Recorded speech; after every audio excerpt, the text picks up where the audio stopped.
ปล่อยพี่จำบุราต้องเมาเหมือนหมาทุกวัน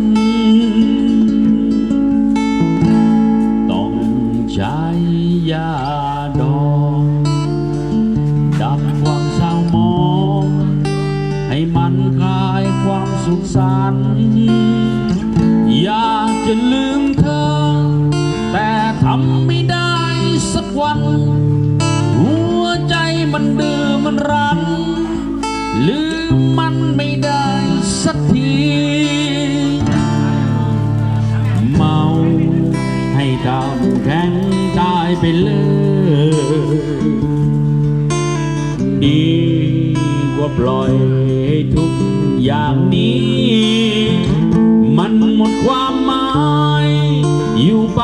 แล้วเธอไม่มีเมาให้ตายเป็นผีดีกว่าให้มันปวดใจหากน้องกลับมาจะเลิกสุรากินชากินนมก็ได้ไม่ใช่ขี้เมาขี้เหล้าปลอเป็นนิสัยที่เมาเพราะพี่ปวดใจต้องใช้ยาดองช่วยปลด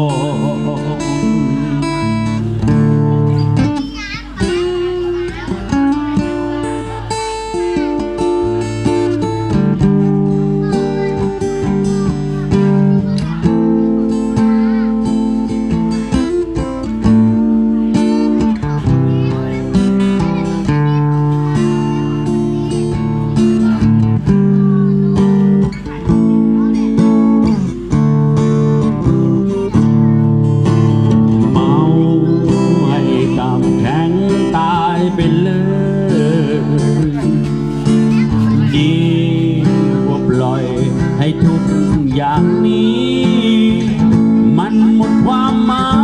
ยอยู่ไปแล้วเธอไม่มี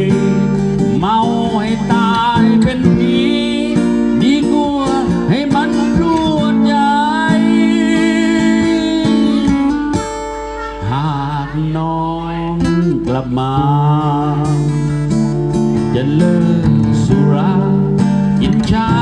กินนมก็ได้ไม่ใช่ขี้เมาขี้เหล้าเพราะเป็นนิสัยที่เมาเพราะพี่ปวดใจต้องใช้ยาดองช่วย